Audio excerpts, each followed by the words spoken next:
2 Samuel chapter 21. Then there was a famine in the days of David 3 years, years after year.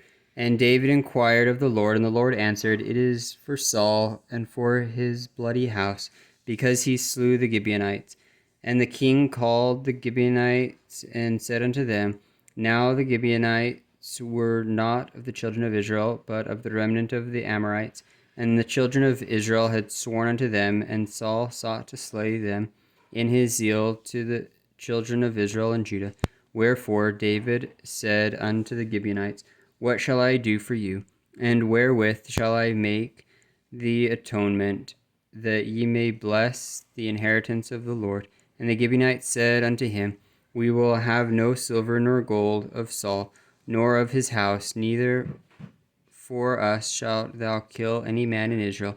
And he said, What shall ye shall say, that will I do for you. And then they answered the king, The men that consumed us, and that devised against us that we should be destroyed from remaining in any of the coasts of Israel, let 7 men of his sons be delivered unto us, and we will hang them up unto the Lord in Gibeah of Saul, whom the Lord did choose. And the king said, I will give them. But the king spared Mephibosheth, the son of Jonathan, the son of Saul, because of the Lord's oath that was between them, between David and Jonathan, the son of Saul.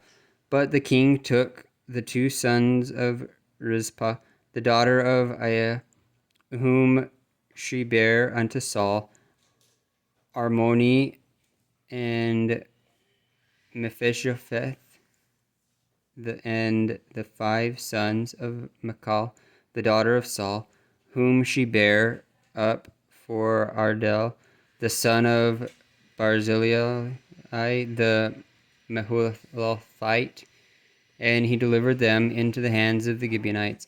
And they hanged them in the hill before the Lord, and they fell all 7 together. And they put to death in the days of harvest, in the first days, in the beginning of barley harvest. And Rizpah the daughter of Aiah took sackcloth and spread it for her upon the rock from the beginning of harvest until water dropped upon them out of heaven, and suffered neither the birds of the air to rest on them by day, nor the beasts of the field by night. And it was told David what Rizpah the daughter of Aiah, the concubine of Saul, had done. And David went and took the bones of Saul and the bones of Jonathan his son from the men of Jabesh Gilead, which had stolen them from the street in Bethshan, where the Philistines had hanged them, when the Philistines had slain Saul in Gilboa.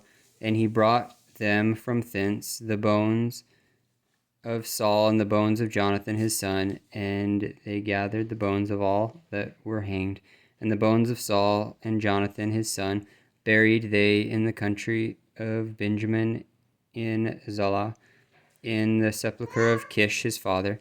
And they performed all that the king commanded. And after that God was entreated for the land. Moreover, the Philistines had yet war again in Israel. And David went down, and his servants with him, and fought against the Philistines. And David waxed faint, and Ishbi-benob, which was the son of the giant, the weight of whose spear weighed 300 shekels of brass in weight, he being girded with a new sword, thought to have slain David. But Abishai the son of Zeruiah succored him, and smote the Philistine, and killed him.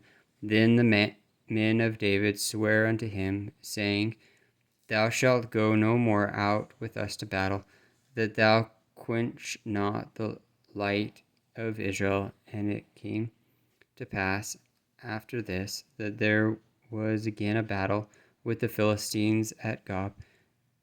Then Shibashai the Hashrathite slew Soph, which was of the sons of the giant. And there was again a battle in Gob with the Philistines, where Elhanan, the son of Gar Orgim, a Bethlehemite, slew the brother of Goliath, the Gittite, the staff of whose spear was like a weaver's beam. And there was yet a battle in Gath, where was a man of great stature, that had on every hand 6 fingers, and on every foot 6 toes, 24 in number. And he was born to the giant. And when he defied Israel, Jonathan the son of Shemiah, the brother of David, slew him. These 4 were born to the giant in Gath, and fell by the hand of David and by the hand of his servants.